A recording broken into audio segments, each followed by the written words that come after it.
Hey, welcome to another edition of the Slim Body Laser Spa's Health and Wellness Show.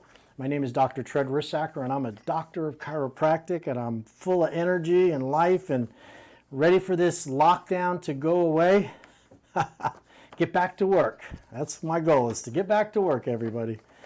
And so what we're talking about here today is about your life, your health, and your wellness. And I want you to know a little bit about some of the truths and things that I have learned over the years about health and wellness. That's really why I'm here, to teach you that and to share my knowledge with you so you can have the information and the knowledge to make better choices. It really is about making choices, isn't it? Day in and day out, you got to make the right choice. I was reading I watched an article by Dr. Travis Stork from the Doctor Show, that good-looking MD, and he said that life is about making a series of choices, and you have to make the decision to be healthy in little increments, in little choices you make. And he said it can be up to 300 choices a day in order to be healthy. And you know, what would be an example of that? I decided to go to bed on time so I wouldn't be tired the next day. I showered before I went to bed, right? That's a good one. So you went in and got all the dirt off and you didn't go to bed with it on. You know, that you made your room very dark. So you turned off all the computers and the electronic lights, the red light, the blue light, that high intensity light, so you can get a good night's sleep. When you got up in the morning, you chose to brush your teeth. You chose to floss. Maybe you took a morning shower to wake up. Maybe you decided to do 10, 20 minutes of breathing, of a breathing exercise, a little morning meditation. Morning is when you set up your day. That is when you make a decision in that first 2 hours before all the world starts beating you down and pulling you down. That's when you make that decision of how your day is going to go. So that would be another decision that you make. Maybe the next decision is, I'm going to stick this 20 minutes out because, I got to go to work, So the other one is, what do you choose to put on TV in the morning? You watching the news? You want to hear more about the corona deaths, the corona infections? They probably don't apply to you as much. It just creates anxiety, knocks your health down. And then from there, what are you going to have for breakfast? What is your choice? Are you going to eat breakfast? Okay, maybe you realize that, having a bagel or a muffin or just grabbing a coffee and not eating anything is probably a bad decision. So you make a decision to have some good protein, some healthy food in the morning. Maybe you do some stretches. You get up in the morning and you realize that back problem that you had years ago that you've been suffering with is, if you don't keep stretching, it comes back. That would be another decision that you make. What are we up to, like 25 decisions already? And then you get in your car. Are you going to leave with enough time so you're not stressed over trying to get there on time? Maybe you get caught by the train like I did this morning. Are you going to speed? Are you going to wear your seatbelt? Right? Are you going to make sure that your passengers are safe and they're belted in also to care for other people? Are you going to give that person that's trying to squeeze into traffic, are you going to give them that boost to get in there, give them that little room to help somebody else? And we're not even at work yet, right? So it can go on and on. These choices are little choices that we make that over time make you a healthier, happier, more vital, more whole person. So what you want me to continue? I got a little text. Continue, Doc. All right, so now you're at work and maybe you're self-employed or maybe you're not, and you decide that if I'm going to work, I'm going to do my work, and you stay off the internet. Maybe you have it set up so you're only checking your emails when you first get in at 12 o'clock and at the end of work. Have a pattern, a schedule for checking emails. They can rob you of so much valuable time. Maybe you're scrolling through Twitter. I would suggest you stay off of Twitter. unless you're into abuse, the Twitter mob.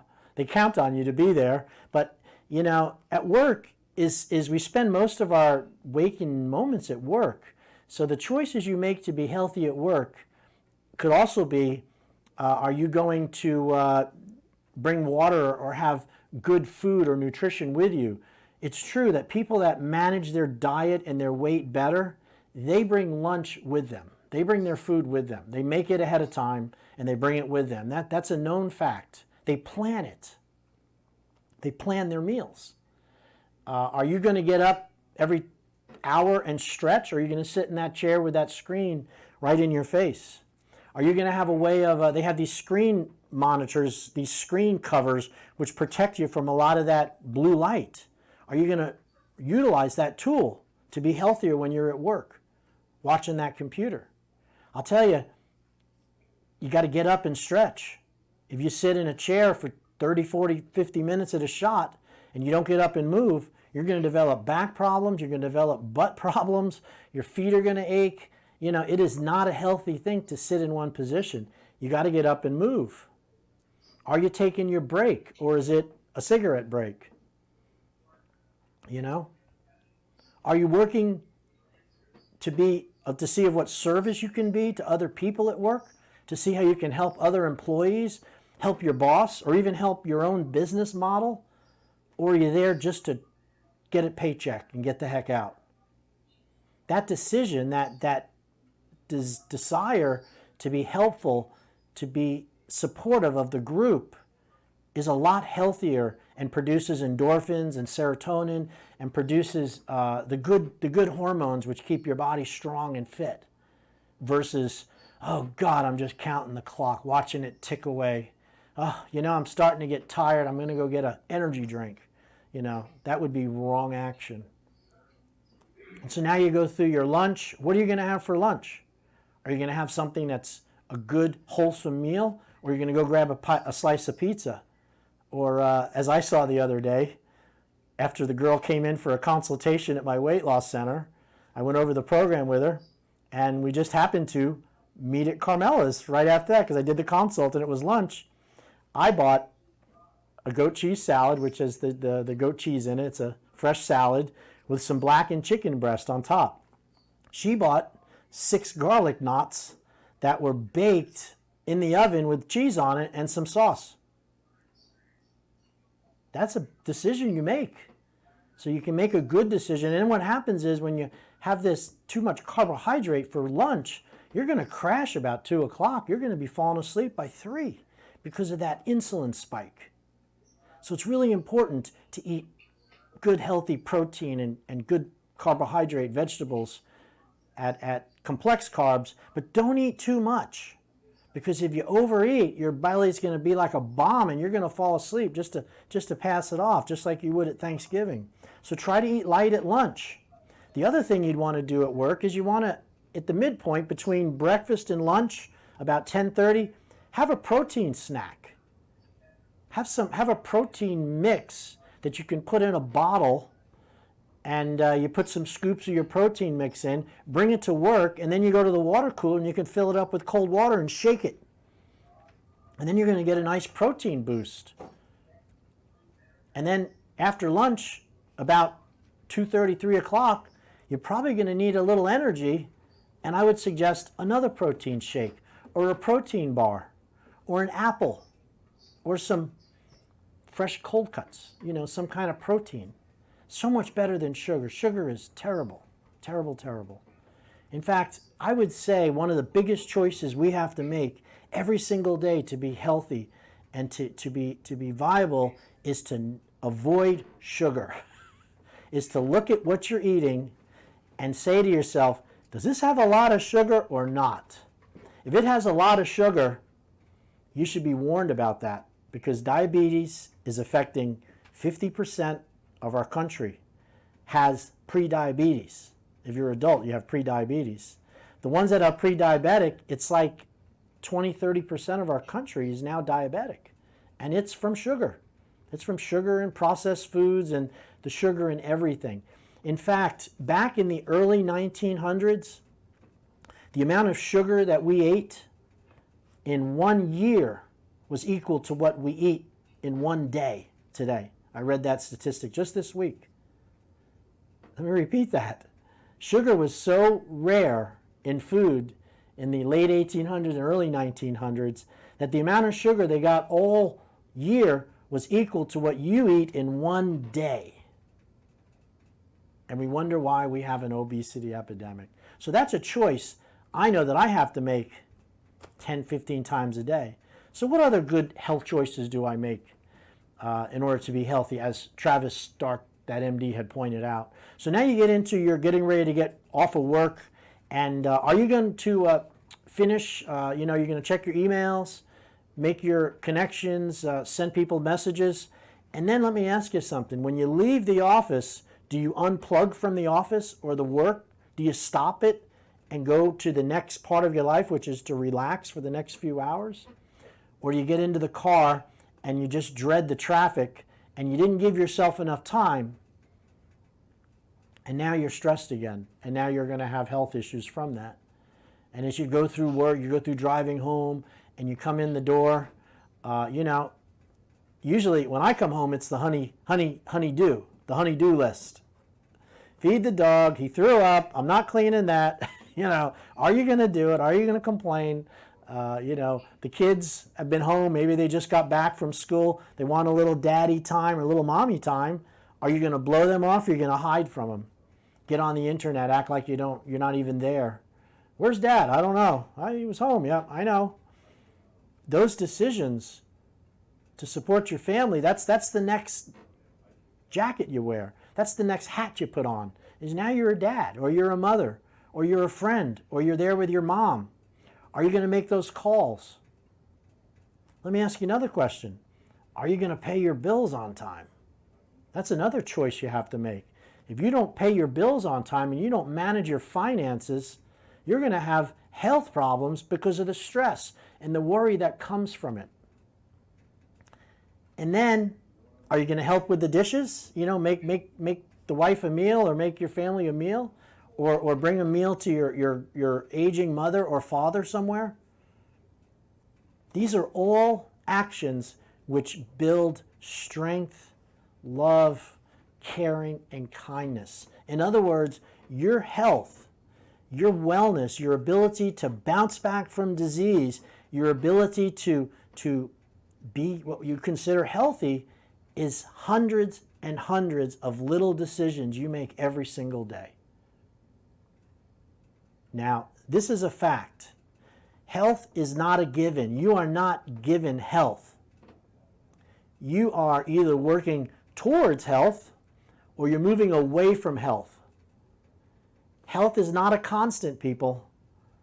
And every day, if you do more actions for benefiting your life, like I described, and less of those other ones, you'll be moving towards health. But if your day involves the opposite,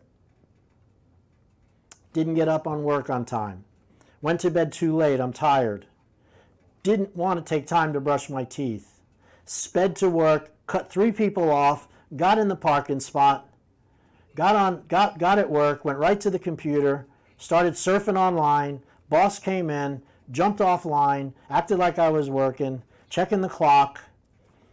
I'm stressed, getting an energy drink about 10, thinking about how much you hate the employee next to you or the customers that are coming. I mean, I could go on with that. You understand where I'm going with this. It is a series of little decisions you make again and again that restore your health. All right. So that's my message today. You got to start somewhere, and it starts at home and with the little decisions. Make a list. Make a list. Be conscious of this. Sit down with a piece of paper and a little booklet and bring it with you and write down the decisions that you do every single day, from when you get up, from when you went to sleep, to the type of food you had, to did you skip meals, yes or no? Did you bring a snack? Were you kind to people or were you not kind to people? Did you speak to your parents, if necessary?